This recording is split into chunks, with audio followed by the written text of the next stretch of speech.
Welcome to Take 5, your 5-minute inspirational message from Solid Rock Drogheda.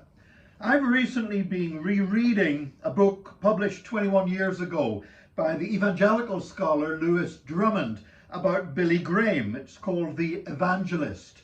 And I came across this passage where Lewis Drummond is speaking about Billy Graham's humility and lack of self-importance.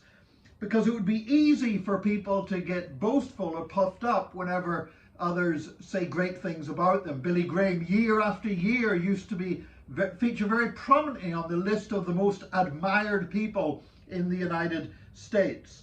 And in 1971, his hometown of Charlotte, North Carolina, beautiful city by the way, was celebrating Billy Graham Day. And the President of the United States and his wife arrived to present a plaque in Billy Graham's honor. And Billy Graham said this: "It's too much for a country boy. I'm turning it all over to the one to whom it belongs, to the Lord. He's the one who made it possible." And similarly, in 1986, whenever he was speaking at the Amsterdam conference, he said, "Look, I don't want to dominate this. This is not a Billy Graham show."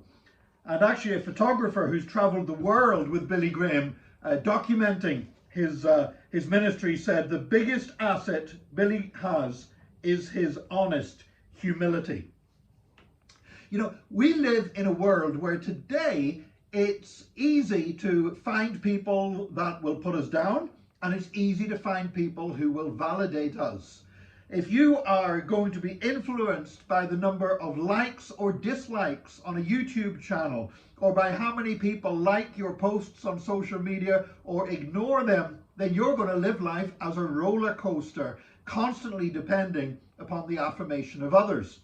And we all know how negatively things can affect our lives, how other people's statements, other people's criticism, online bullying can affect people's lives. And there's lots of good advice out there, and I've heard preaching about how to cope and rise above negative statements. But one thing that we don't hear a lot about is how do we cope with positive statements?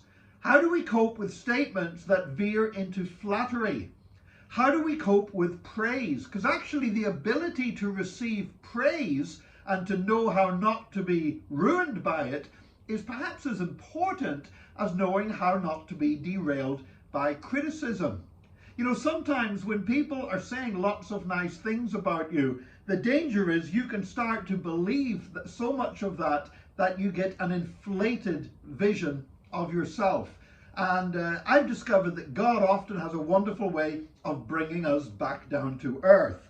I know that I'm privileged to be married, and in my marriage, if I get too big for my boots, my wife will very quickly bring me back down to earth, and I'm very grateful that she reminds me of who I really am and what my limitations are.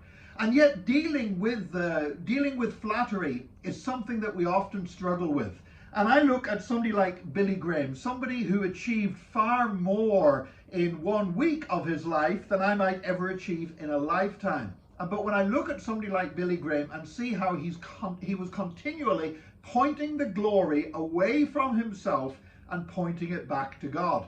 And that's really what this is about. You know, years ago, some very wise men got together to set down the things that they believed, and they produced something called the Shorter Westminster Catechism. And that document begins by saying this: man's chief end is to glorify God and to enjoy him forever. And I've always thought that that was tremendously profound, to just sum up into one short sentence two very important things: that we should glorify God and we should also enjoy God. And in fact, Christianity and church and religion in general becomes toxic when we fail to do either of those things. When we stop glorifying God, then it really goes off the rails. And when we stop enjoying God, it goes off the rails. And I've discovered that one of the greatest ways to enjoy God and to enjoy serving God is to make sure that we try to always make sure that the glory goes to him. May God be glorified. That's our purpose here on earth. We're going to spend all eternity shining forth for the glory of God. So if somebody is kind enough to give you praise, if somebody is kind enough to build you up, that's good. You know, we all need building up. We all need encouragement now and again. But let's be careful to make sure that the real glory and the real praise goes to the God who has made it all possible. If that's a lesson we can learn from Billy Graham, it's a wonderful lesson indeed to take to heart. And I pray that today that we will make sure that the glory will go to God and to him alone, that we might glorify him and enjoy him forever. Thank you for joining us today. Join us again tomorrow for another Take 5, your 5-minute inspirational message from Solid Rock Drogheda.